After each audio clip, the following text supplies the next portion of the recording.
back for that piece. and now he figures, geez, I packed all those clothes up to move down here, and now I got to start to unpack them all again. Yeah. Well, they're still packed, so they'll just go back up there and unpack them up there.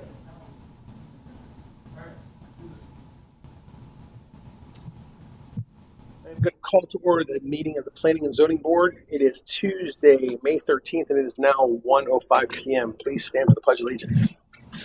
Pledge allegiance to the flag of the United States of America and to the republic for which it stands, one nation, under God, indivisible, with liberty and justice for all. Fantastic. Can I have the roll call, please? Chairman Sean Poole. Here. Member Randy Stout. Here. Member Lori Simpson. Here. Member Michael Perez. Let the record show that Member Perez is absent from today's meeting. Member Ronald McDonald. Here. City Attorney Nancy Meyer. Here. Perfect. Thank you. Okay, we have the board minutes from the March 31st meeting. Do we have any questions, discussion regarding those minutes, or do I have a motion accordingly to accept them? I'll make a motion to approve the minutes. Do I have a second? Second. All in favor? Here. Aye. Fantastic. Okay. Just the general public, any comments from the board regarding anything else besides what we're going to talk about today? I hear a terrible echo in here. It's the, let me try this one. Is that better? They were messing with the cable and everything. They turned it up. I think this one's better. I switched this one, so it's not quite as echoey. Okay, cool. I feel like Kiss with the reverb. You know, I mean, I got I didn't know if I'm going to have to dress like Gene Simmons. all That'd the be time. fun. Or Be- you. That'd be an interesting day. Okay, Miss Nancy, you have the floor. All right, so what I have provided to you is the sign code ordinance. I have highlighted the certain things that you guys had brought conversation about last time and tried to bring back information for each of those. So I'm going to direct you to page 20 on your agenda, and you should be at section 121-3, hopefully. Mm-hmm. Okay. So one of the things we talked about was digital signs, activated signs and devices. You asked about the Pasco County digital sign ordinance. Somewhere at the bottom of all the stuff that you have is the digital sign ordinance. It is very substantial. I will tell you, I did read it, not read it this morning, so I can't read everything in here. But it covers a lot. It is five printed pages long.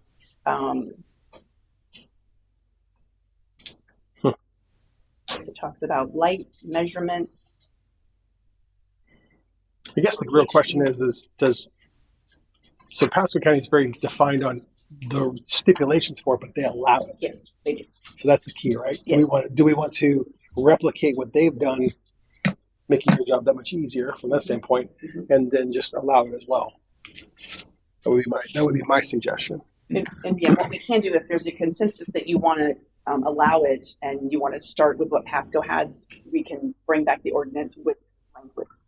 You see it in there, you can decide if that's perfect or we want to add this or take something away from it. Because it's a lot to read and comprehend. They definitely do allow it. A question. Yes. A general question, I guess. Let's just say we approve this proposal right face value just as it is right now. Mm-hmm. Would a business person applying to put a sign in that doesn't quite fit that, is there a workaround or exemptions or something like that? It's not, if it's some sort of sign that's not specifically excluded, because what you have, like the section we're on right now, our signs are specifically prohibited. So you're saying if it's not one that's prohibited, they'd be allowed to do it. It's not all, is that what you're saying? Like there's no Well, higher just some code? kind of, it might say 10 feet and his is 11 foot. Okay. Can they do it? Could I ask for a variance for Yeah, that? that's for a variance. Yeah, I think Yeah. that. I feel like a lot of this is still changing probably by the time we get this going to be new stuff and somebody's going to come up with a new What kind of keeps me sign. employed. Constant. But the key, like Nancy's saying, the key to that is the ability for them to go to the building department and the board of adjustment and bring their case forward. The reason they want to have something besides what we already offer. So yeah, we have that ability to be It's not flexible. a, But you can't do this. No. Unless it's specifically excluded. Unless it's specifically. You do have a list, and that's one thing we've been talking about right now that has signs that are specifically excluded from being allowed. If it's on that list, it's not happening. Right. That's why that you guys are having this conversation. let's convince the council to change it. Right. Correct. Right. Yes. Yes. Right. So, Okay. next one on that same page, page 20, number 6 is vehicle signs. We talked about that also, and you had requested information from Pasco County. Not nearly as much as what they had on the digital signs, but they do, and I provided a copy of the information that's from their code. And I think this one of the issues that part of the conversation last time was what does it mean? And you talked about cars that are sitting there, never moving, that are advertising somebody versus cars that were moving. So they have a definition within the Pasco County Code. A commercial sign attached to, placed on, or wrapped or painted on a vehicle, including automobiles, trucks, boats, campers, and trailers, that is parked in a manner that indicates it is intended to be viewed from a vehicular right-of-way. Includes signs on vehicles that are, number 1, parked on the public right-of-way or public property, and are 2, parked on the same parcel of private property for 24 hours or longer. Definitions not to be construed to include commercial signs on vehicles when and during the period of time such vehicles are traversing the public highways during the normal course of business, which I know you wanted to avoid that because even you had that, I believe. Correct. Is what you had talked about. Mm-hmm. So their definition would exclude the cars we see driving around advertising their business. But it would be a car that is parked somewhere specifically for advertising. Now, you don't have to keep that definition. You can change that definition. But that's what they in Pasco County are allowing. So that would mean that if a company, an AC company or such, is on the right of way and their trucks are in their own parking lot, we just made that a violation. I'm giving you a definition of vehicle signs. You get to decide if you want it or not. Correct. I'm not saying they should be excluded or not. Right now, you exclude them completely. And you'd ask about how Pasco County deals with it. I'm letting you know that you allow vehicle signs some places and not some other places, and that's how they define it. Completely up to you how you want to word that. Which is funny because I can think of a dozen violations off the top of my head just in the city limits, from AC companies to multiple sign companies, and including my park in front of either my office, which is on Pasco Way, or my vehicle route. So I think the difference is that if they're not running and operational, the problem is you have all these left-tier trucks that don't even have motors, and people will buy the truck, put a wrap on it, stick it out by 19. Well, I think, again, you don't have to keep Pasco counties. I think that's what they're trying to capture, because what they're prohibiting is more than 24 hours. Like, they're not, and there may be a day, you're in a town or something, you left it there, it's always sitting there. Sure. It's just being an advertisement, and that's what you're trying to avoid, possibly, if that's what you want to do. So definition like that would either limit the time period it's sitting there. Yeah, sure, they move it back the next day. That's part of it. Well, some companies have like 10 trucks or 20 trucks, and they might not use them all every day, so they might be sitting there more than 24 hours. Absolutely. So again, I think it goes back to, is it operational? Right, does it have a tag? If it's roadworthy and it has a license tag on it, then the state of Florida considers it a vehicle and it has the right to move. And, I agree, if it doesn't have a tag on it, it's a permanent sign. Right.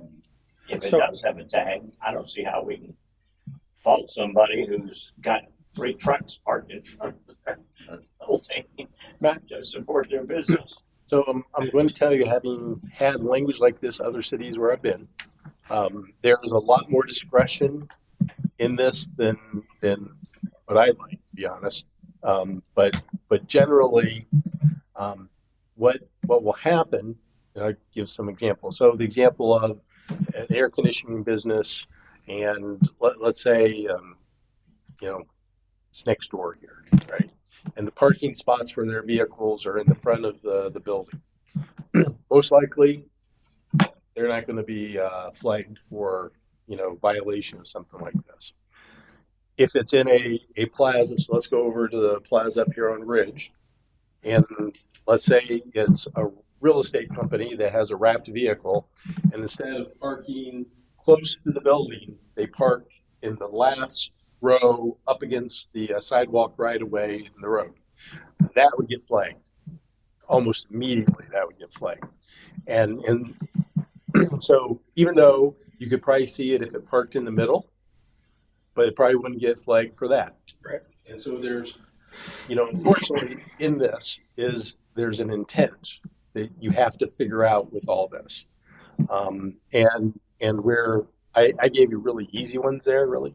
There's going to be a lot in between, and that's what always gets everyone, right? Because it's going to be, it could be, it may not be, and you just hope that if it goes to an appeals body, they're going to make the right decision, wherever that right decision is. Well, if we're leaving it to the discretion of code enforcement, Yeah. we've already seen how code enforcement can make their own discretions in their own ways for one against another, and that's given a lot of latitude to somebody who wants to interpret the way this But rule is.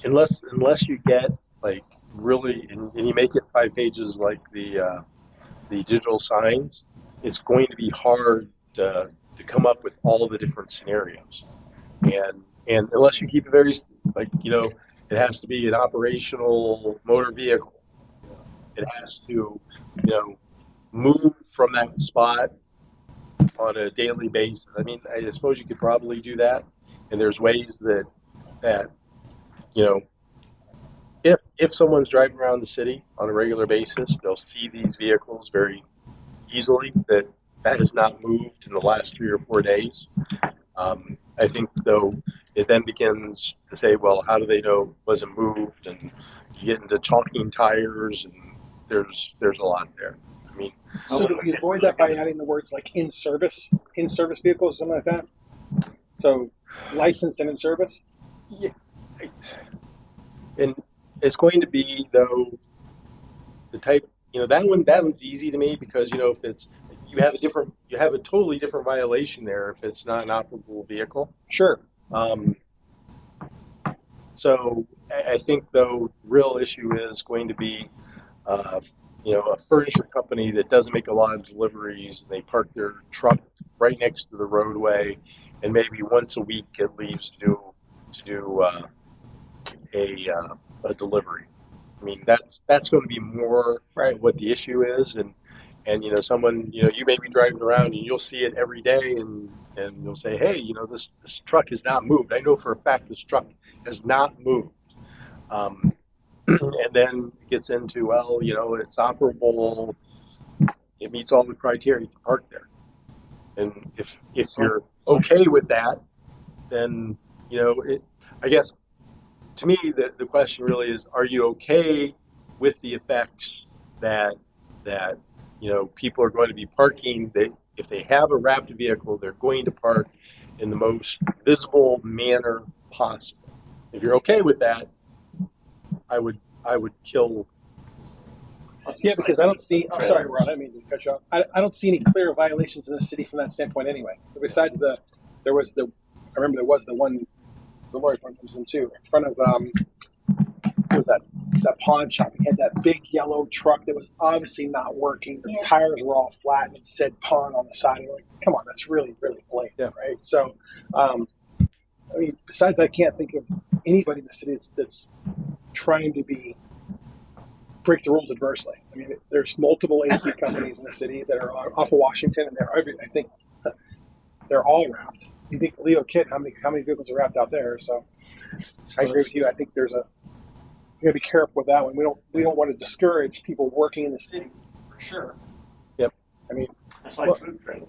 All of those are wrapped, and they're not mobile. I mean, I see them permanently parked at gas stations and different venues like that, and they would fall under this statute the same way because they're wrapped, but they have a tag. Yeah, we haven't had one of those. I don't think we have. I think it's more fun to make sure it's running because, like, with my business, we had 8 trucks, and Can you turn your microphone on? Sorry. with my business, we had 8 trucks, but our business was mostly on the weekends, like 90% of it. So they'd sit there all week. Most of them, maybe a couple would use them. But the rest of them would sit there all week. And there's other businesses, they're busy during the week, but they're not using them at all on the weekends. So they would be sitting there for longer than 24 hours, but they're still operational vehicles that they're using for their business. So less is more when it comes to the verbiage. Nancy? Well, currently, you don't allow it at all. Right. Right. Okay. So that's the other extreme. We want to allow it, I think, is what I'm hearing. Correct. Is we want to allow it. You don't want it to be, the definition from Pasco is not quite what you're looking for. Correct. So I will try to come up with a definition that captures all the ideas you have, operational,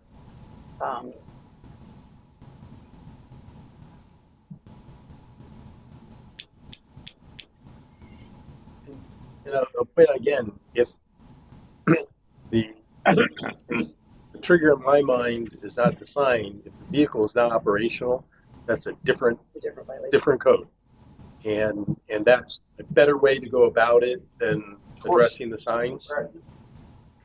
You're not talking about. You're not even. Nobody's even calling to complain about a sign. They're calling to complain about a vehicle that's inept. Yep. Sitting here doing this. Yeah, I agree 100%. That's a much better way to deal with it for sure. So Randy? maybe the resolution is just to remove it from the excluded list. I think probably better.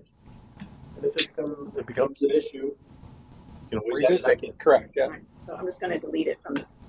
I do see a lot of issues coming up with this if you kept it. And again, I can in the areas of the city, I can hear exactly what the people are going to say already about why they park where they park, and it all comes down to discretion. And I know one place I can think of right off, and they park in the most, they park in a way that's very visible, but their argument's going to be, well, these other parking spaces where I could park it are for my customers, Right. closer to the front door. Okay. And it's like, well, okay, yeah. Yeah. So, I don't think we want to create any kind of burden on an operation of a business as far as their vehicles. And Yeah, that's why Nancy just like And said, it is hard. we just cut it completely. you start putting in words like intent, and all of a sudden Correct. that complicates it. The next is page 21. We discussed window signs, so I've also provided you with information that from Pasco County as requested. They have a couple definitions. They have attached signs, unattached signs. We currently say is an excluded list, window signs which in aggregate cover more than 25% of the total window surface. Shouldn't that have some relativity to the opacity Correct. and not just 25%? Because that's what I got hit on. Even though the material had holes in it so you could see all the way through, they claimed it was over 25% because it covered the entire window. And if you look at the sign shop directly next door when you leave, it's the same kind of material. Window perf. Pasco County, their attached window sign definition is signs which are physically attached or painted to any surface of a window or permitted in the area of any such sign shall count in the maximum allowable sign area. Unattached, it talks about being located on the interior of the structure but visible from the exterior. They're permitted and are not charged against the maximum allowable signage area if the signs are not physically attached or painted to the window. They do not obscure more than 10% of the ground floor, street side, building transparency.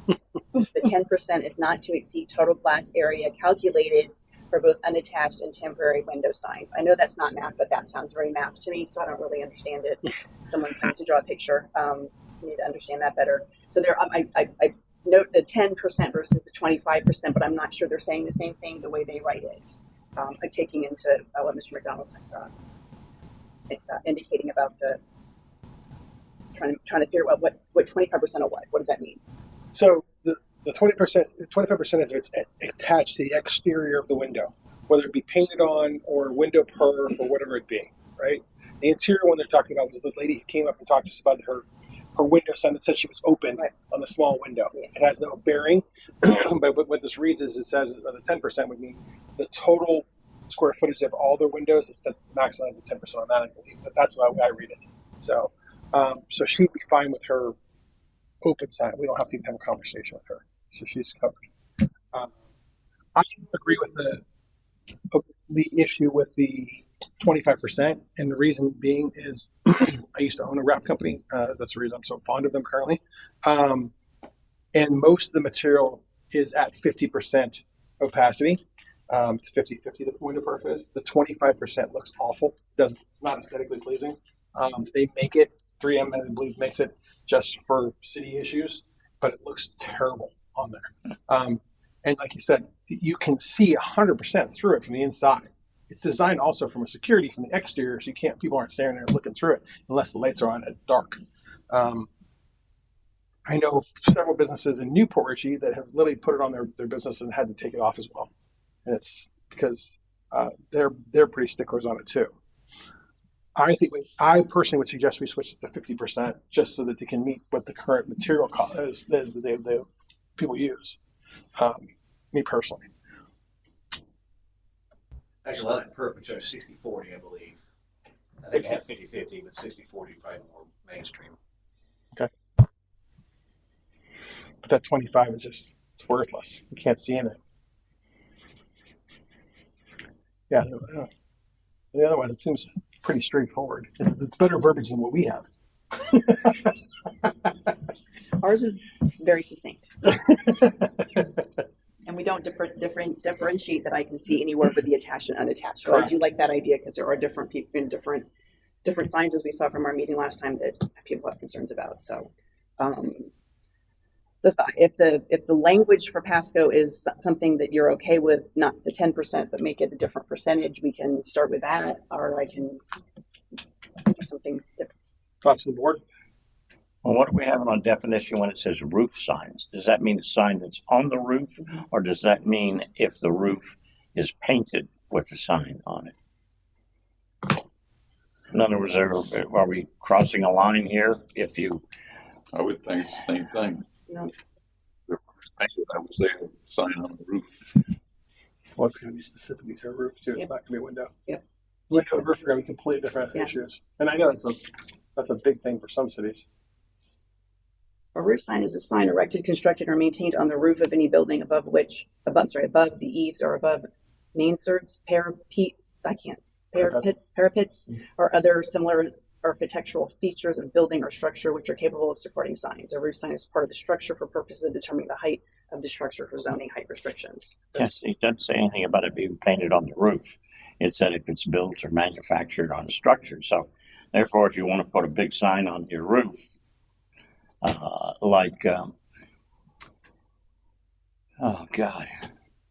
anybody that's got a helicopter pad or such has big signs on their roofs. You know, I mean, Do we have an instance in the city somebody has something painted on the roof? yeah. Really? They're not supposed to, you know. I can't even think of a It's A building. little from your further phone north right up there now. in Hudson, where they had the car lot on the right hand side. You remember it's been vacant, and they Hooters had is painted on the roof. yeah. Oh, who does this paint on the roof? You're right, 100%. But I can consider that a sign on the roof. Whether it was painted on there or construction on it. Yeah, it's part of the roof structure. It's not added to the roof. It's You painted on that, adding it, and then yeah. So let's go back to windows first, and then we'll go to roof. Is everybody okay with the verbiage, the way that it's drawn Yeah, but out? if you don't mind, I don't want to interrupt, but I'm thinking of Mike Lowe's property right over here, and right next to Ketch's where he's got Rum River. Right. That sign is erected on the roof of Rum River. And does that mean that this sign is illegal now because that sign's been up there on the roof of Rum River all these years? If it constitutes a roof sign, he is in violation of the code because your code currently does not allow that. Which one are you talking about? On which side? On the I'm south not saying side? it is a roof sign. It's Yeah, a you know when you're Hmm? pulling up the catches, it's right next. Yeah, I know the Pavilion next to Is it it. on the front of it or on the? Yeah, it's right there. It's right there on that thatch roof of theirs. Yeah. It says Rum River. I thought it was on the eave, on the front of the building. Interesting. I see nothing wrong with that sign. I wouldn't want to do a blanket exclusion then. Okay, are we talking about roof or window? Yeah, we got to finish one Okay, first, guys. you're Let's go gonna back get to confusing. let's finish window first. Okay. So Right. window, I are we won't let okay? roof be Are forgotten. we I'm okay with working. Pasco County? Are we okay with Pasco County's verbiage and just changing some things on it? My suggestion is we switch to 50-50 coverage, up to 50-50 coverage. So for window perf, not for painting windows. Window what? For window for wrapped windows. Just say wrapped windows. It's easier. I'm okay with the 50. I agree. Yeah. Okay.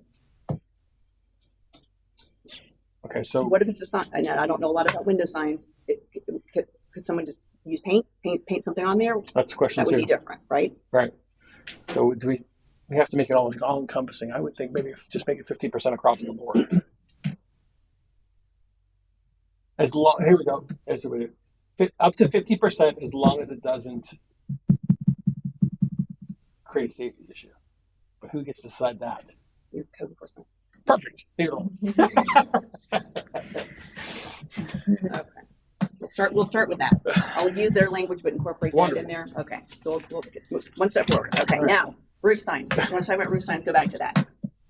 So where are we for what's do we have? Currently, your code does not allow them. What does Pasco say? I don't know because we didn't talk about that last time, so let me look it up. Okay.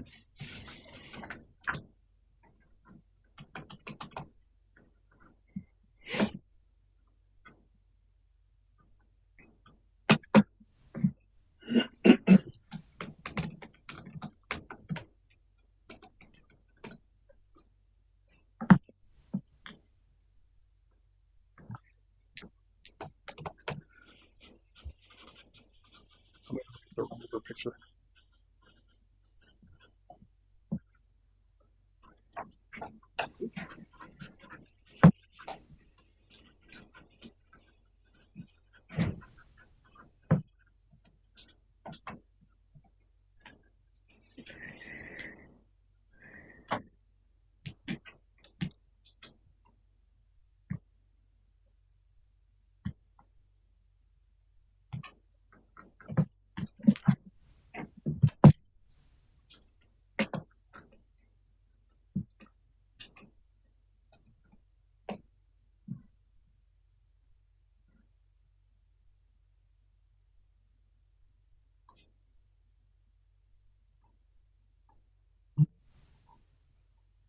Are we talking about that sign? Remember? No, Yeah. there's one on the roof though. There's one On on the the side. physical Yeah. roof. There's one on the actual thatched part. Okay. Like that one's not part of the roof. That one's No. on the front of the building. I'm trying to find this one that's on the roof. I think it's facing 19. AC 19? Well, they wanted to so you could see it while you were on 19. So Well, then, I mean, using that mentality though, catches sign is not legal either. Because it's mounted to the roof. Yeah, but that's not even the one he was talking about either. There's also another one on the thatched hitiki part. Randy. Yeah. Like that's not legal then. Using that mentality. I mean, I don't see anything offensive about Hooters or catches. No, signs the on Hooters it. sign's kind of a. It's funny. I use it in all my marketing for when I'm selling waterfront houses. We use aerial photography, and we label out where things are. And the Hooters one is very easy to tell where it is as far as the mouth of the river is concerned by where the boat ramp is. that's right. I use it as a clear indication for people to know where the house is in conjunction. That's funny. It's our landmark. It is kind of a landmark, right? I'll see. Like Tate Lundquist has that little marina just on the east side of the bridge, and he's got the name on the roof Yeah. over there too. So, like,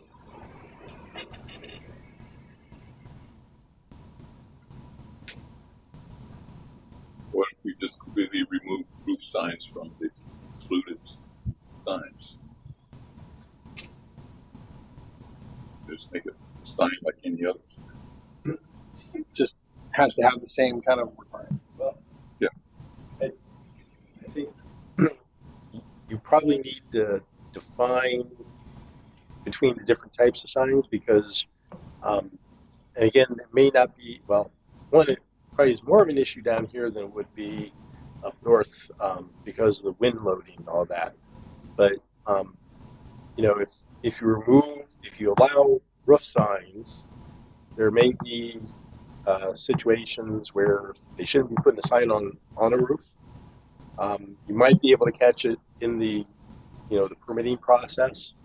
But I think you're just talking, if I'm not mistaken, just about painted on signs, or are you talking about mounted projecting signs, or? Just saying, not even acknowledge they exist. Just if somebody comes up with a roof sign, as long as it fits all the other rules, why wouldn't that be okay? so can we modify What to are say we something trying like to prevent? really saying where it's at the discretion of the building department as long as it meets Florida building code and Wind load. wind code? Well, I think you can remove it from the prohibited signs, but you need to create probably another section that just addresses the roof sign. Okay. And Pasco's definition is the same as yours. it is. Yes. As in nothing. As in, I cannot. Pasco doesn't allow it either. Well, I honestly cannot find, and if one of you can, that's great. I can't find whether they allow them or not. I can only find the definition, which is a separate definition section. So your definition is the same, but I cannot tell you if they allow them or not. For some reason, I'm not finding it addressed anywhere else, which would lead me to believe perhaps they're not allowed because there's nothing else about them. But I'm sure So- it's on there because of hurricanes, I bet. So I So- wonder if we look at other. So Pasco County is too vague then. So would it be better for us to look at other cities, coastal cities, such as ones on the Barren Islands, who utilize said signs for restaurants and hotels and whatnot, to look and see if they have anything? That lovely area of Pinellas County that you live in, Miss Nancy. Or is it just put roof signs that do not meet wind load? But doesn't that apply to all signs? Yeah. Is there a rule about that?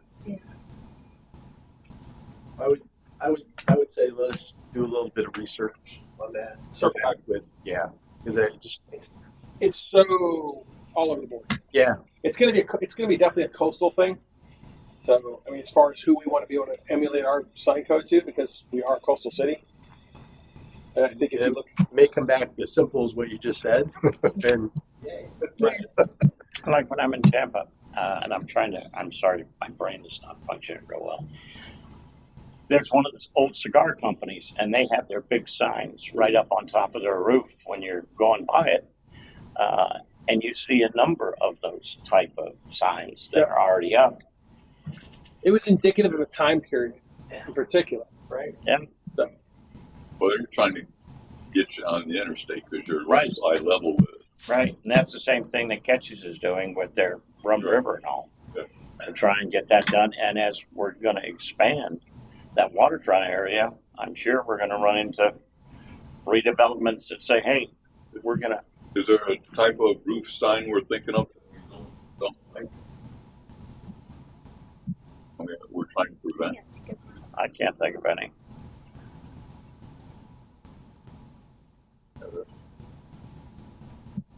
we know with flashing signs like "Eat it, Joe's" kind of thing. You know what that is? But that's against the rules, though, right? Correct. Yeah.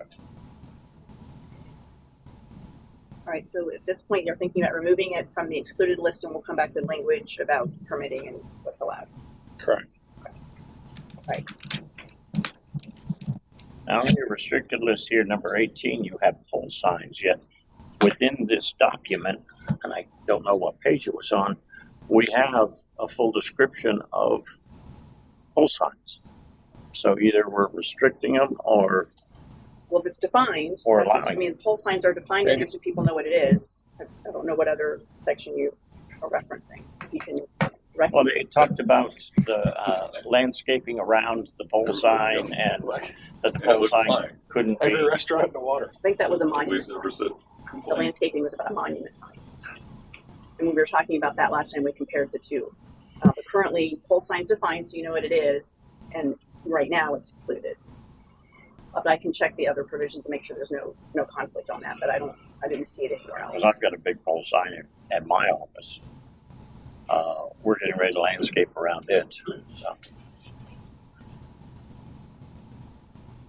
You want to discuss pole signs anymore? Yeah, where are we? That's number 18 on page 21. It was not one we talked about last time. Oh, gotcha.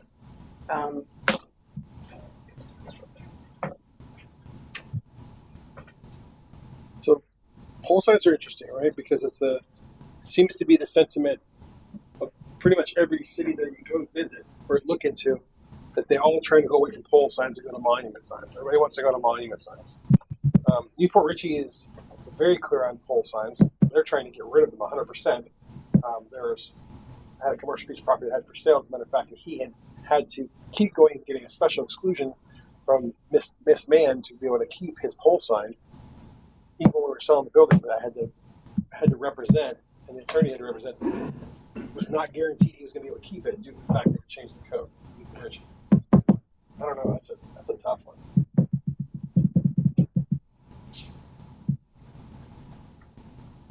I think with any of this, the first question is, do you want to exclude pole signs from the city, or is that a look that you are okay with having? Right now, it's excluded. We're just trying to make it look prettier, right? That's correct. Make it more aesthetically pleasing. Right, exactly. so So- now, if you're going to try and find a building, sometimes the only way you can see it is with a pole sign. It's got to be elevated enough that you can get past what's in front of it. Well, I've seen them constructed with a pole or two poles, and then they just close it in with however they supply wood or something in a bush. That sounds like classic code. So that building official on that one. But I think if you enclose it in, haven't you kind of made a monument sign? Yeah, at that made a point? monument sign, and not. That's kind of the idea of the monument sign. That doesn't mean Because, code. Monument sign, I'm sure, has structure in it Oh, that would be Polish, Right. but you just don't see it. Correct. But Again, it's limited exactly. in heights. And the monument signs compared to what a pole sign is. Correct. There are height limits. Is that again because of wind? Because you're going to have more wind with Did this people one just pole? decided they're just not as aesthetically pleasing? Most of the cities are just saying they get rid of it because of that fact. There are entire cities in Texas where they've changed the outside of Dallas in particular. I know my stepmom lives there, where they've gone through and removed. She fought for her pole sign, as a matter of fact, and they lost. And they took every single one down, and everybody had to switch to monument signs because they weren't. Really? And it is more aesthetically pleasing when you drive to the town. Look at Naples, Florida. That's just like there's not a pole sign in Naples. So interesting. So here becomes the problem again. If the citizens already have said sign, If they had a right to, if they had it, correct? right now if they have it, they shouldn't have it unless they've been grandfathered in from before when the current code was written, right? Because the current code right now says you can't have a pole sign. Oh. So if you have something that you had a right to have Prior to. a code changing, you were grandfathered in until it's damaged, gets blown over in a storm, then you have to go to code. Yeah, you're non-conforming, If not, then you're non-conforming. But and then if it's more, it meets whatever, and I don't know what ours is, if it gets more than 25% or 50% think it's destroyed, 50%. yeah, whatever that number is, then you'd have to come up to the current code. or it gets abandoned. Yes, or abandoned. I think you guys have 6 months. Someone, let's say you have a business, you use a pole sign, you're go out of business for 6 months or more. That sign is now, if you change your code, that sign would be non-conforming, and it's been abandoned for 6 months, so that would have to change too. The first question, from what I'm hearing, is there are pole signs that perhaps we shouldn't have. So if you shouldn't have it, and we say again you shouldn't have it, you still can't have it. So, But if you had a right to it and we change something that says now you don't, you get to keep it until one of those things happen. But does that become a battle for the city to have to deal with? No. And that's normal. Codes change all the time, So no, it's part of the process, and code enforcement and the building officials and the attorneys and the city managers have those conversations all the time. We found X at this property, they didn't, should they have it, should they not have it? What was the code when they obtained it? Did they do it the right way? Did the code change their ability to have it? So we have those conversations. Yeah, I'm okay. No pole sign. I'm not a fan of them personally either. I think they're kind of ugly. So I understand the need for them. For some businesses, it's almost impossible to have any kind of monument sign. Like the Chamber of Commerce, we're on Washington, so we're off of 19. So our sign is large enough that you can see us from 19. So if you're looking for it, you can find out where we are. If I had a monument sign, we'd disappear. You wouldn't be able to find us at all. So I think the key would be if we're going to modify it at all, is it on the not list? It's excluded. It's currently excluded. It's not new language. I think So- Famous State has a big one too, right over there where Famous State is.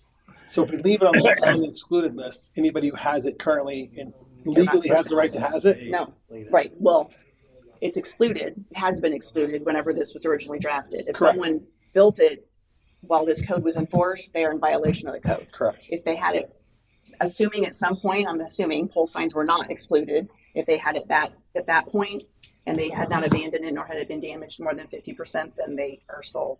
I just don't want us to get into an issue where we're policing what date somebody put their sign in versus when the code was actually written. I think moving forward, no additional pole signs would be. I'm okay. Like Randy said, I'm okay with that. Well, it's already there. That's excluded. It's, So we're covered. There's pole signs out there now that are all 2 weeks from the storm. I would recommend if you want to keep the pole signs prohibited, that after this is adopted, it goes through, I would send a letter out to everyone that has a pole sign. And just make the blanket assumption that they were all existing unless you know for a fact, but they shouldn't have gotten a permit. So Correct. you're going to have to make the assumption that they all were pre-existing, whatever that date was, that they were prohibited. You put them on notice, so they're very clearly understand that they have a non-conforming sign.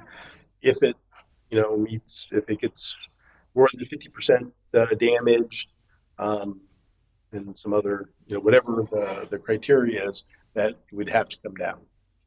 And that way they're all noticed. You give them plenty of notice, and one of the things it will do is it will make people, if they're conscientious in any way, make sure that the signs are always functioning. Right. And don't let them become dilapidated, because as soon as they do, it's arguable that to replace a pole sign today is a lot more expensive than what the value of putting one up back then was. So. Correct. Is there any language anywhere about the maintenance with the sign becomes 50% or more that they will tear it down or Yes. fix it? I was just reading that to make sure we were correct in saying 50%. It's in section 121-5, non-conforming signs. If damage is 50%, exceeds 50% of the value of the sign as assessed by the building and zoning official, it has to become, you have to fix it. You have to bring it into compliance. Okay. So we're done with that one for now? Okay. All right, back on, still on page 21, the other item on there that we talked about last time were sandwich signs, which is number 24 on that list. Mm-hmm. And you'd asked about Pasco County.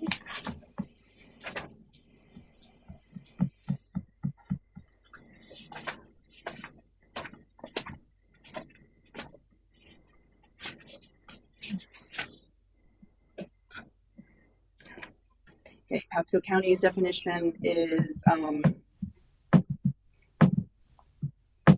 one sandwich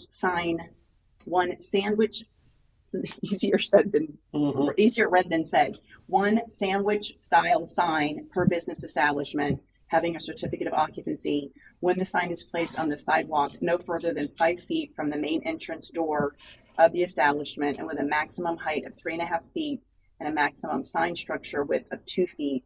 The sign shall not be placed so as to obstruct pedestrian traffic along the sidewalk. Now you guys currently say, let me find. I think it's similar.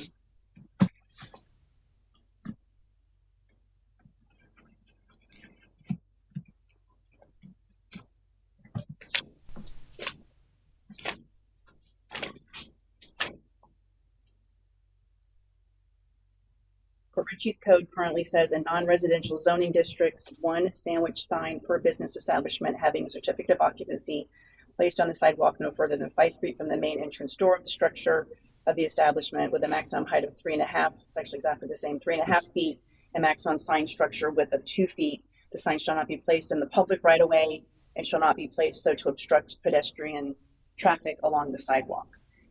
So the one thing you did talk about last time was possibly adding a requirement that it be brought in nightly or brought in with the close of business or something like that. So you're the same as Pasco, unless you want to add that additional language. Yeah, just add language only when the business is open for business. During their normal operating That was hours. right now. There's nothing on there. Just says you can have it. It doesn't have any qualification. Yeah, they'll just leave it overnight. Correct. So you want to add the verbiage to say during operating hours.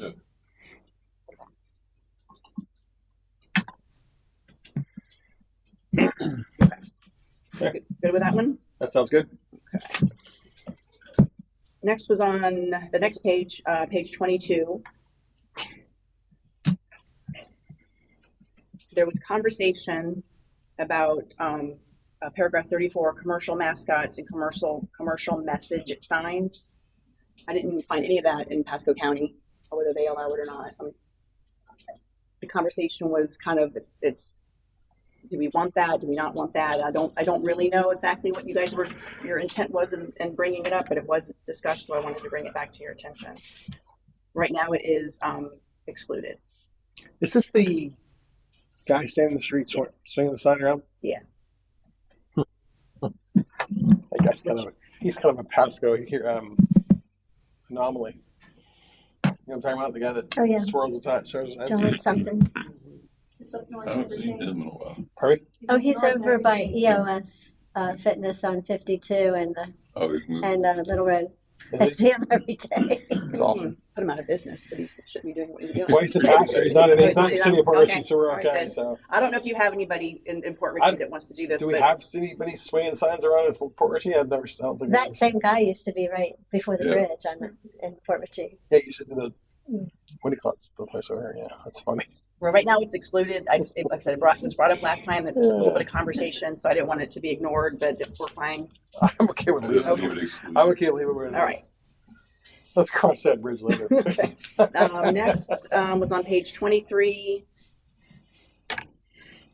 I think this was brought up by one of our public comments. It is paragraph 3 talks about flags displayed on flagpoles. Oh, yeah. And what did that, what exactly did that mean? So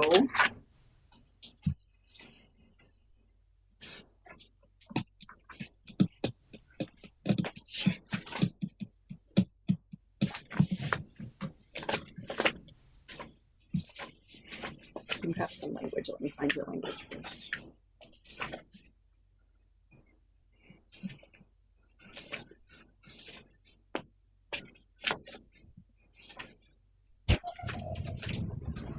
On page 43 of the ordinance that was provided is what has been proposed to be added to the Port Richey code. Flag means a sign consisting of a piece of cloth, fabric, or other non-rigid material. That was the proposed definition. Pasco County defines flag as a sign made of material secured to one side from a flagpole such that the sign material hangs when not set in motion by the movement of the air. So a little bit more descriptive than. And do they allow it? Yes. Then they also define flagpole, which I do not believe we defined. So I can recommend that we add that to our definitions. We don't allow it currently at all. No, you do. That is, you allow it, and it's exempt from getting a permit. They think a flag on a flagpole is allowed. Okay. Any kind of flag. Apparently. Yes. It says flag. Freedom of speech. We don't want to get that. We don't want to get that one. Yeah. We don't.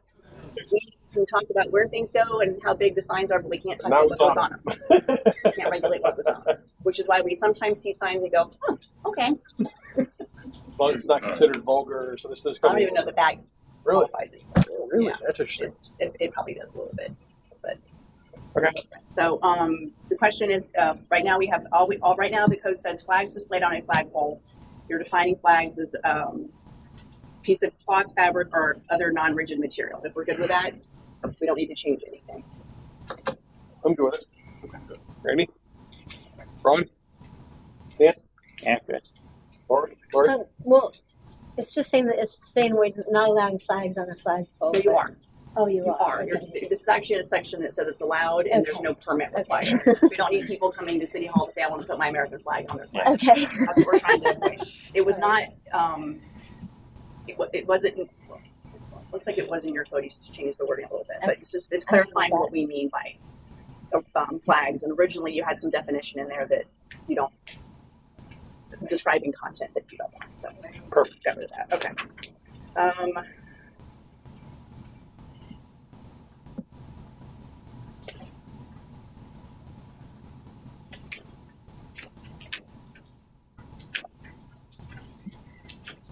Can I jump back up to, I asked last time, but I don't remember. I think it's 16 about the signs upon a river.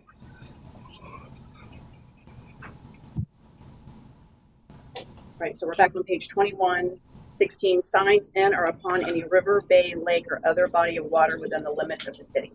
So how close to the river are you?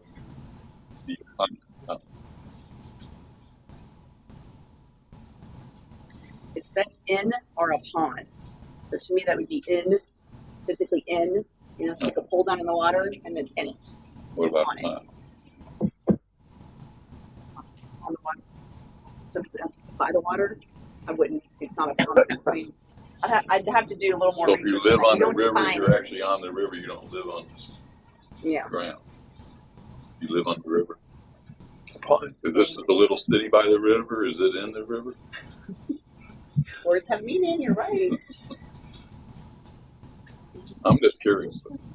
I just hope that's not excluding. Don't put a River sign in the catches. water behind your house, right? Right, definitely don't put it in. I will look Didn't say further. behind. I'll Upon. think more about the upon Okay. and ponder that one. To me, it's still in the water, on the water. But And that makes sense. I assume your concern is I'm right next to the water and it's on my property. Yeah, it's for the restaurants. Yeah. Okay. Thanks. Okay, I'm sorry. Yep, that's good.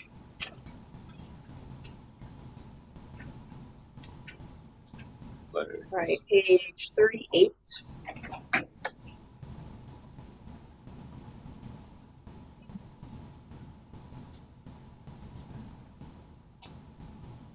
There was, I think this was one of the public comments, there was a question about the construction materials.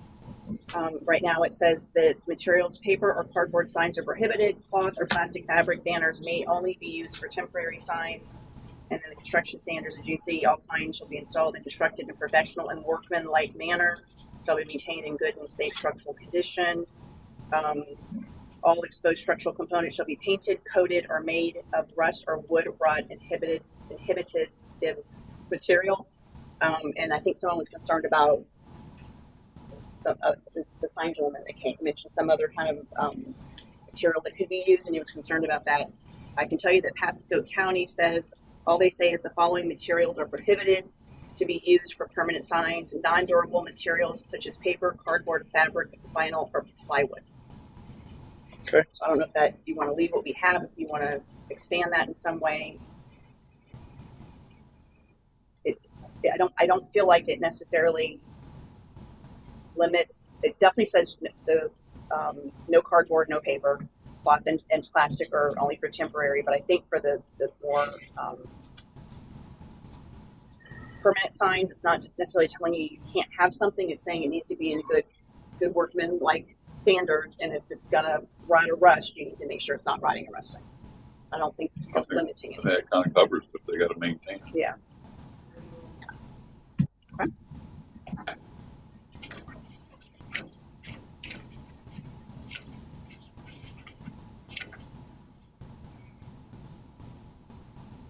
Okay, page 44. The topic of murals came up last time. I think this was actually said in the comments that Newport Richey does allow them, but they're allowed, it's addressed in their zoning code. So a mural if you take a mural for what it is, but this is number 9 on that list at the top of the page. Artwork that does not constitute commercial advertising, visible from a public area. Mural's a painting, it's not a sign. That's why it's not regulated within this part of the code. Someone mentioned Newport Richey, so I looked that up. That's just in their zoning code about where you can or cannot have it. It's not in the signing code. It's not commercial, so it's not considered a sign. But I don't think there's any issues with that, but it was discussed, so I wanted to make sure you were okay with that.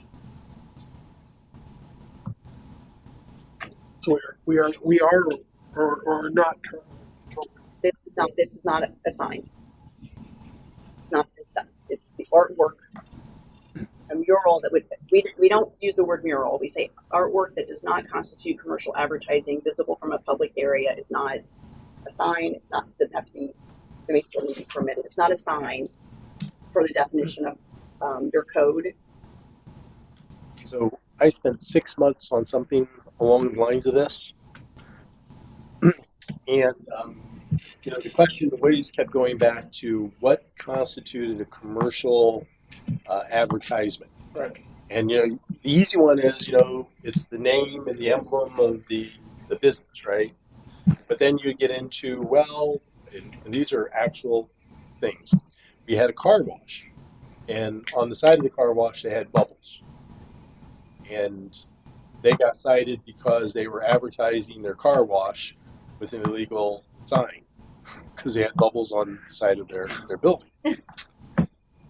Had a dog food on the side of their building. They had a bunch of dogs in a bathtub. Violation because it didn't have the name, it just had dogs in a bathtub. They decided that, that's what they do there, so that's a commercial advertisement. I could go on because I spent 6 months on this. But I think you get my point is that you might think that language is really straightforward, constitute a commercial advertising, but the devil's in the details, and someone's going to look and say, they sell hamburgers in that place, and they have hamburgers on that. So are they advertising what they sell? Yep. And that would be, Yes. But if it was, a cow, if they had a cow on the side of there. It's one step removed, right? Right. Or maybe a couple steps removed. Probably more than one step. Yeah, a couple steps. Yeah. So I just Clearly not my expertise.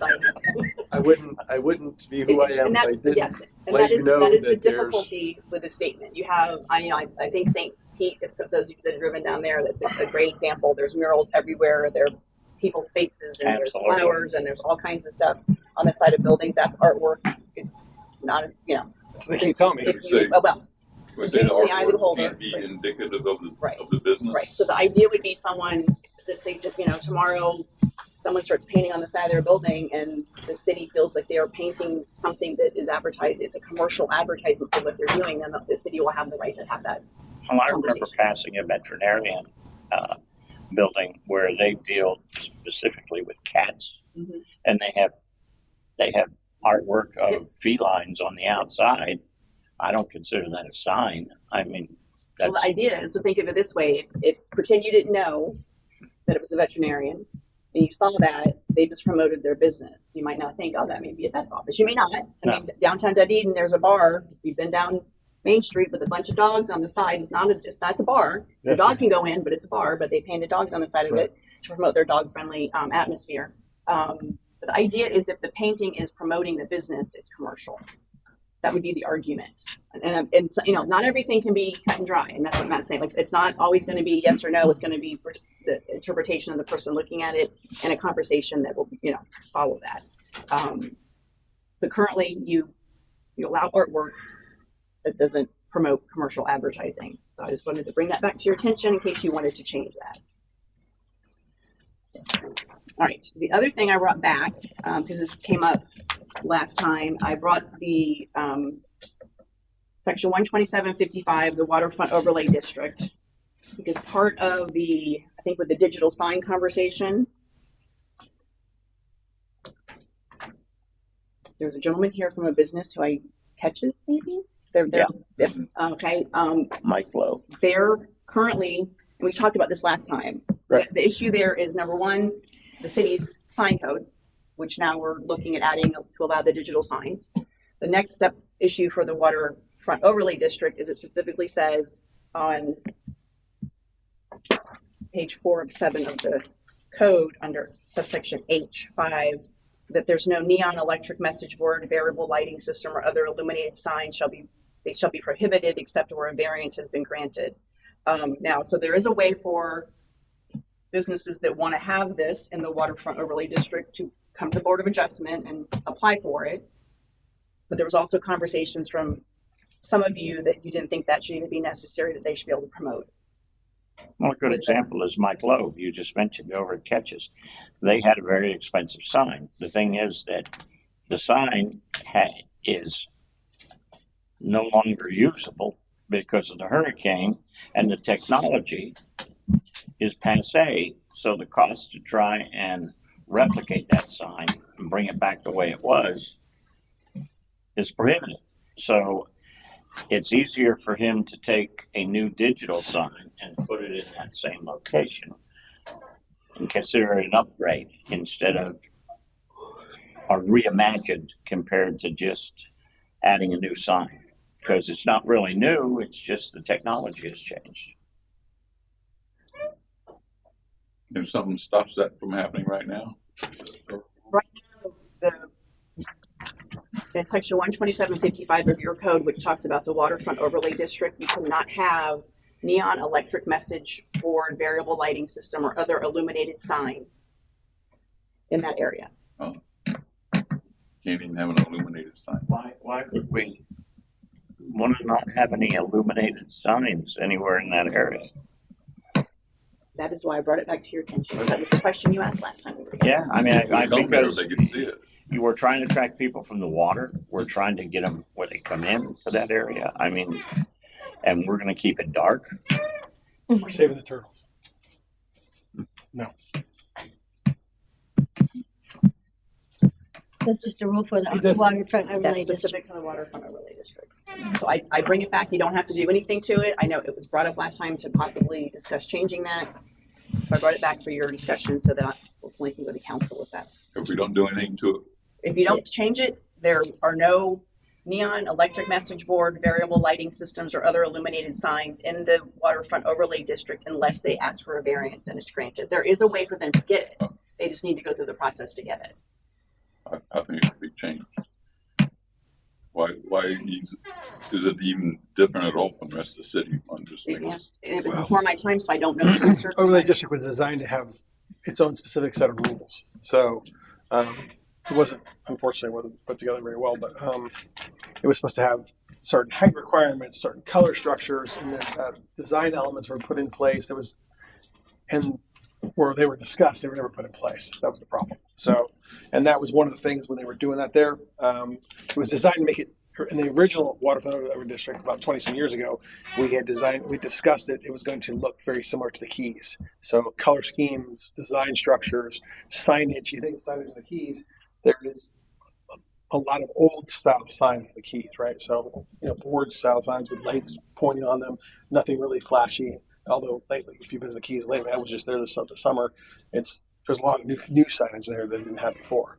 So, I personally think we should just get rid of it. I agree. So, But we should have something in there that says that the signs in that area should fit the theme. the problem is we don't have a theme still, Yeah. right? There's no.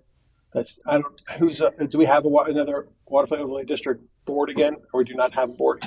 So we still don't have clearly defined rules for what's going on there.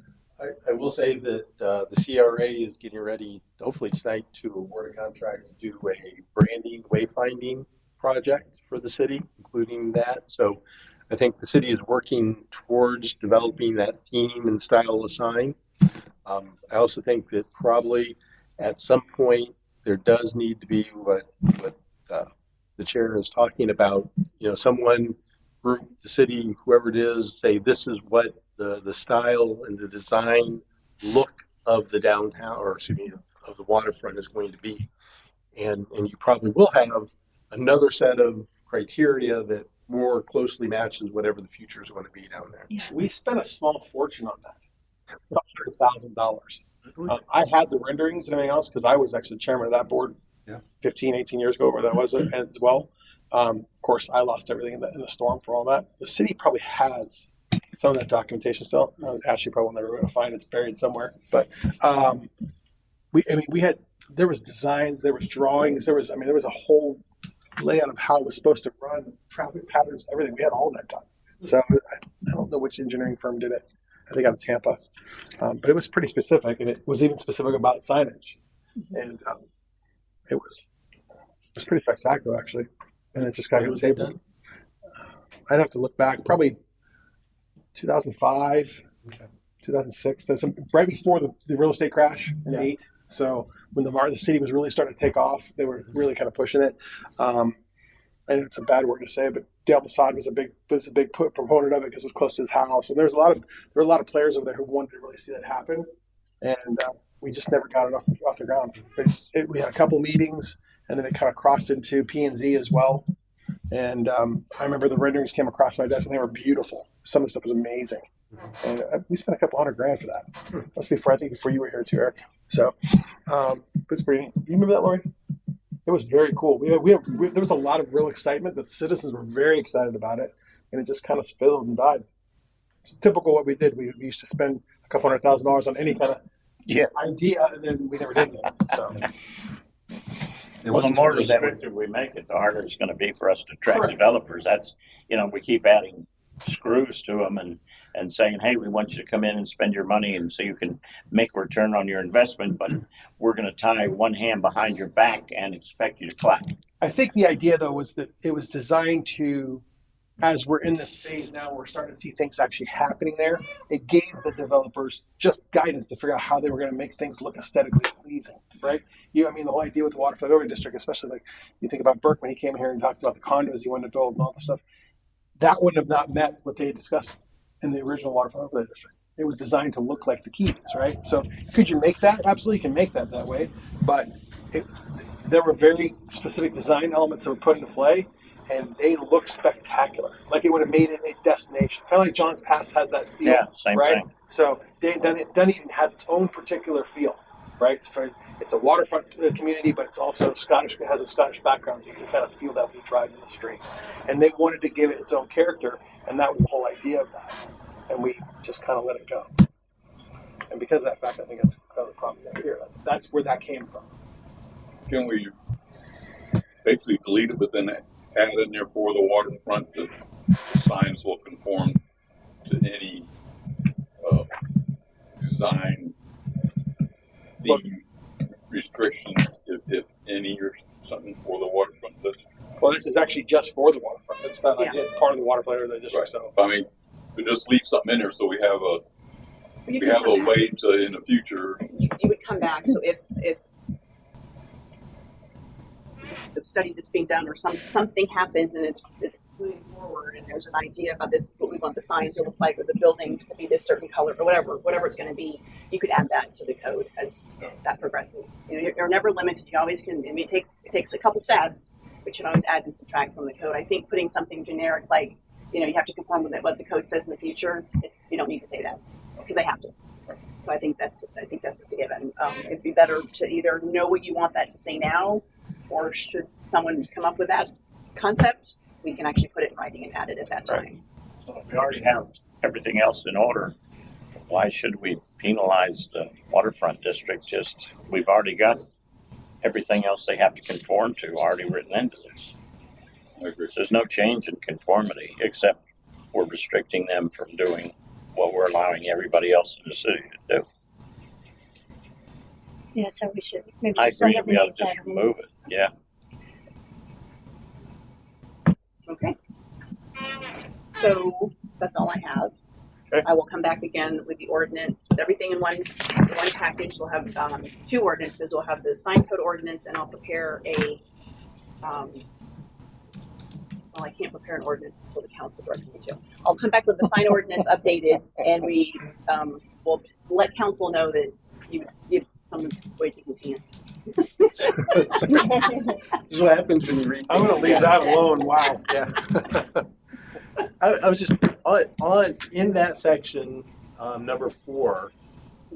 where it says sign shall be made of natural wood material, painted wood, or synthetic material with a natural wood appearance. No banners, plywood, wallboard, particle boards that shall be used for signage. So I mean that's saying that it has to be made of wood, Right. or it has to look like wood if it's not wood. Yes. Yes. And that was part of that whole idea and design element they were trying to do. I mean, there was discussion about the kind of lights they wanted. They wanted gas lamp style lights. It was very interesting. If I could find it, I may be able to find it. There was an article that even came out in the Sun-Coast News back then. So, which if I could find that article, I had it framed. It was very cool. I think I have that article. Yeah. I think it was one time I was actually quoted the right way. So right now, we can just Yeah, but in their case, so yes, so right now under signage, let's just look at them. There's five criteria, limitations, specifications, whatever word you want to use. One of them being the illuminated signs, which the suggestion is to remove that. The other ones, the first one is there's only one wall sign to be permitted on the front facade of the building. The wall sign shall not project outward from the wall to which it is attached more than 6 inches. If you don't like that, we can change that. The area of the signboard shall not exceed 25 square feet, nor shall it exceed 10 feet in height. Pole supports for signage should be as decorative as possible, composed of materials consistent with the design of the principal structure, and have a landscaping base at the foot of the pole, a minimum of 5 feet wide and 5 feet deep, with the area not less than 25 square feet. One secondary wall mount sign not exceeding 25 square feet in area shall be permitted on any side entrance open to the public. And then the one map just brought to your attention that they shall be made of wood or wood-like material. So those are the other 4 restrictions or requirements for the signage in the Waterfront Overlay District. There's signs made out of so many different products now that it seems limiting to say wood or wood-like material. It is. I think that was the idea. Like, I'm assuming they were trying to go for the wood look. Yeah, well, the Fisherman's Village. Yeah. Correct. Yeah. And I think that's my concern with this is that it is moving towards a different direction where wood-like look may not be what people are thinking about. And you're absolutely right. There's a lot of other materials that, again, have come on board way since then that work for signage. So, yeah, I read it before, and I probably thought that was kind of strange to have that in the way we're going now. But I definitely think that we should think about that. Someone should think about that, changing that to kind of take that requirement out of there. Yeah. Any thoughts for today? You want to leave it for now? Change it? So Suggest? leave it and come back to it. Way too vague still in my personal opinion. That's just my thought. Randy? Say leave it or come back to it. to the Waterfront District. The provision in the Waterfront District about the signs being made of wood or wood-like a material with a wood-like appearance is number 4 under signage. I just Well, assume if that's just the case, eliminate they're all in violation then, because none of them over there right now look like wood. it. Just delete it. Yeah, I would say to fit the theme. Trying to reinvent the wheels. So is the consensus to remove it or suggest it be removed to council? I would say yes. Hey, remove it. That's the consensus. Okay. All right, so I'll come back. Okay, so I'm done. Unless there's something else you need to talk about. Any other discussion? I'd like to talk about annexation. Annexation? Okay, sure. I understand a couple of things that I've learned recently that I thought was very interesting. We have a lot of property right here around us that is commercial, that is not part of the city. Correct. And I got really valuable information from that. That according to the agreement, if we have an enclave, then the county is susceptible to allowing us to, and amenable to allowing us to incorporate that into our city. As we all know, there's only 3 ways we're going to be able to keep the city growing: raise taxes, cut costs, or add to our ad valorem base. The other thing is when all of these municipalities outside of Port Richey got our water, from what Matt tells me, originally they all signed an agreement that would allow them to be brought into the city as part of the city. Yet we've never exercised that.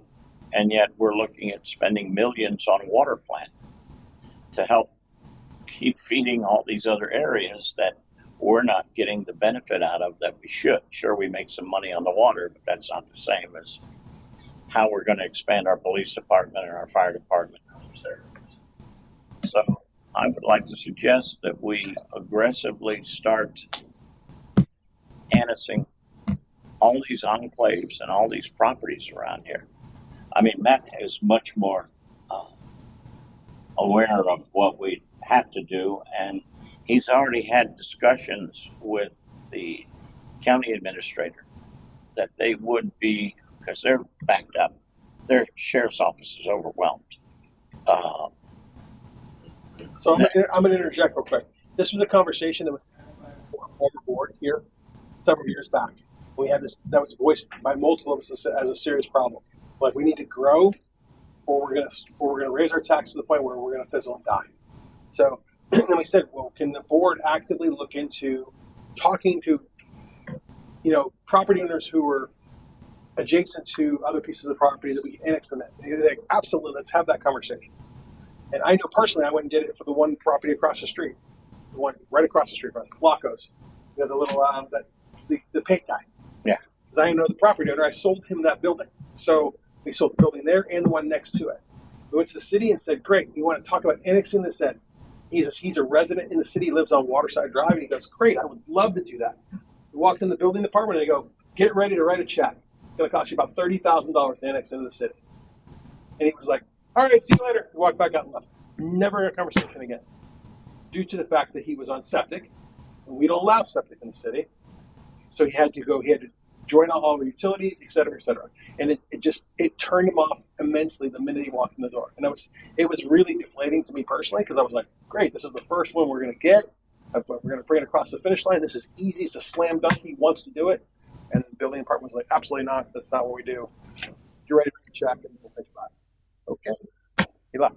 So I think it's a conversation that needs to be had. 100%. I agree with you 100%.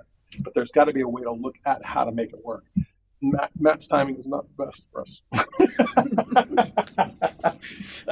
But it'd be something to put on the next city manager's desk for sure. And Matt can kind of pass that torch along, because that's something that should be. I agree 100%. The reason I wanted to bring it up is Matt's already had some of these discussions with the county administrator that he shared with us. And I'm saying, if they're amenable to it, come on, we got all this property right here by our own police department that is in the city, but not in the city, and it's insane. And I hear 100% what you're saying. I think there has to be an understanding amongst the elected officials with you as well as the staff on these are the things that we're going to allow when we annex people in. Correct.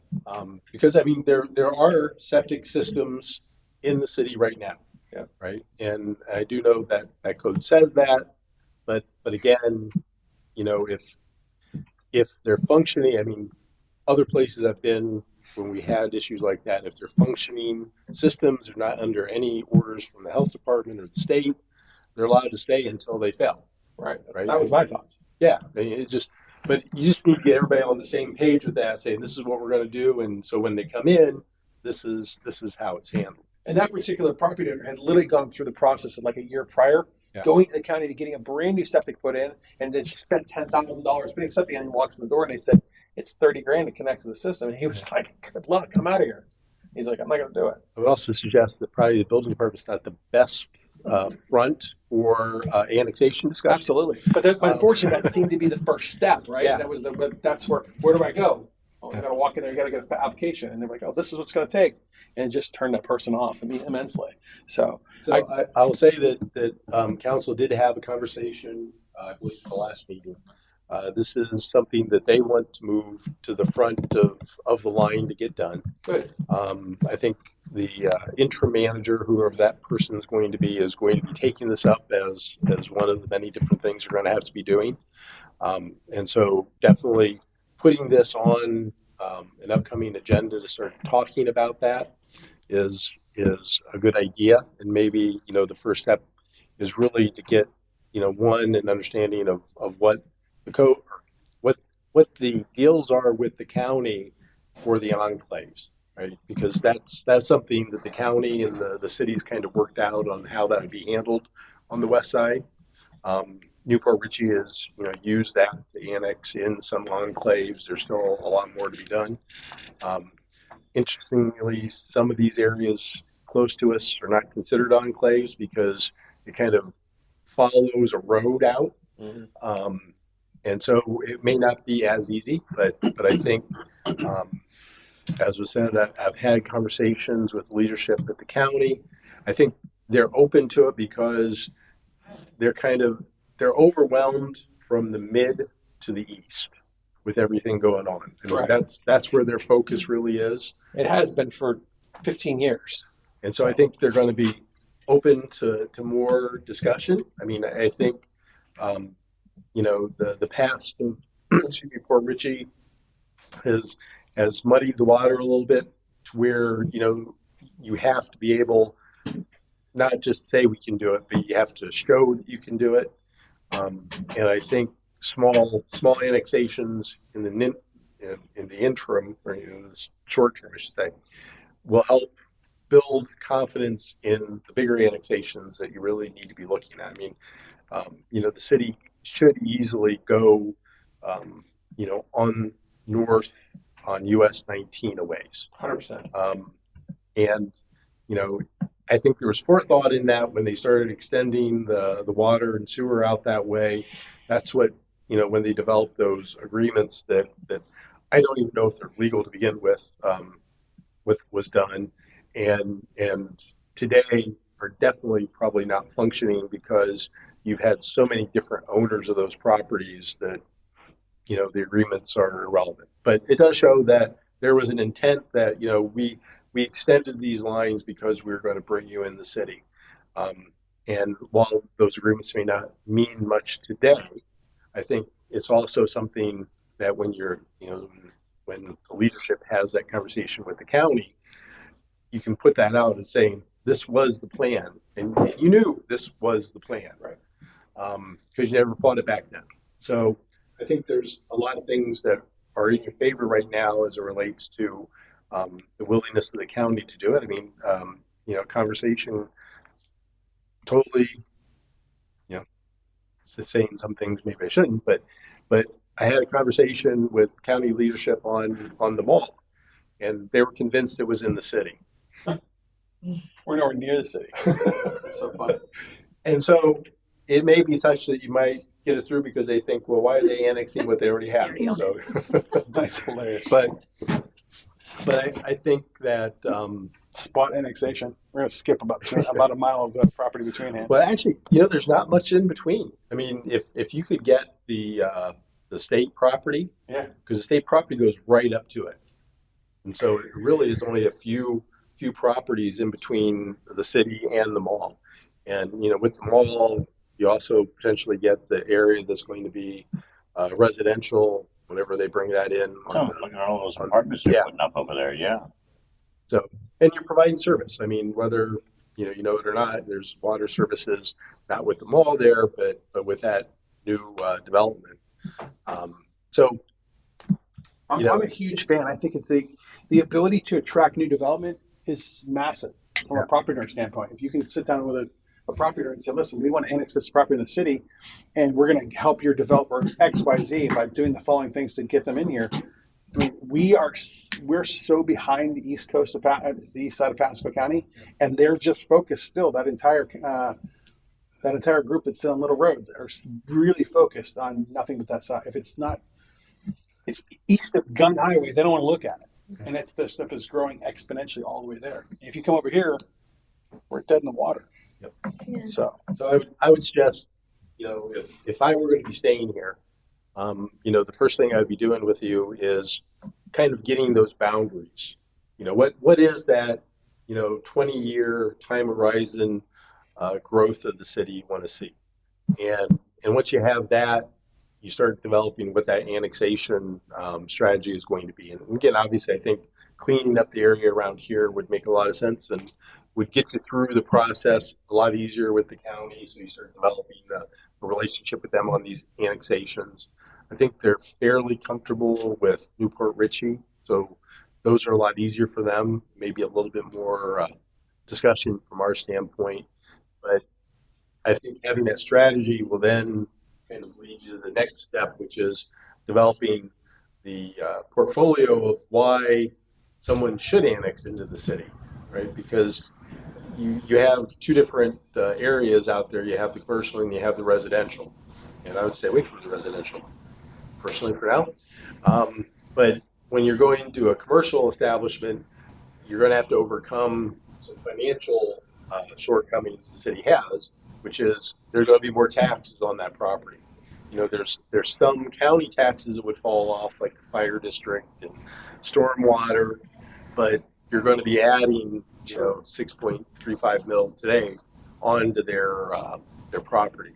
And again, some of those properties out there are pretty valuable properties, and it's going to add a few dollars that you have to overcome. So you have to have, okay, here's what you get when you come into the city. So really, starting today, I think, is just talking, I think not today, but the first step is kind of understanding what it is potential you want to see over 20-year time horizon, and start putting together, here's step one, here's step two, here's step three, here's step four, and then sitting down, having elected officials, sitting down with the county commissioners and talking to them about here's how we see the city growing and what it means to us and what it means to you. And there's going to be some, discussions about the CRA, some of the areas the county really needs to invest because they haven't invested in the past. There's a lot of roads out beyond the mall that need to be replaced. And Terrible. The county's not doing anything with them. They don't intend to. So there's a lot there. And so I would suggest that being the next step. I will say that our CRA / resiliency coordinator, I've already talked to him, and he's starting to kind of put together those numbers behind the different annexation potential, because I think you have to look at it from, okay, if we were to annex this is the revenues coming in, and understanding, if you go all the way out to the mall, there's going to be an increase in certain services, right? You're going to probably have another police officer on duty at least during the day. And so there's those type of services that you're going to have to be able to pay for as you annex in. So. Well, I had a request, for example, from Tracy Schull. Tracy bought the River Ridge Country Club, which is a good-sized property, and he wants to try and work to develop it. He's got a lot of parcels there on Little Ridge and the Cumulus and such. He said, man, I'd love to see if you guys could go ahead and annex us into the city and be part of the city of Port Richey. But obviously we've got properties in between, which make it a little difficult. So at least we know that there are a number of property owners that are not happy with the county. Right. I mean, we've run into that. If you ever try to get a building permit out of the county, you'll find out why. I mean, it's crazy. So I really think there is an opportunity for us to go ahead and, if we start a spiral right here where we're at, with the properties right around us, and try to bring those in, and then make it a bandwagon approach. See, come on board. We're getting all this done. I sat with Sergeant Cox the other day, and he was showing me on his computer screen that the sheriff's office had 23 calls holding when we were looking at his screen, and some of them had been holding for 45 minutes because they just don't have the officers to respond. And you can see why. if we had a problem right back here, county's gonna have to send somebody back over here to try and take us something that's our police department could walk across the street and handle. Right. Crazy. That on our list. Anything else? Do I have any motions? Motion to adjourn. Do I have all in favor? Aye. Aye. Thank you, everyone.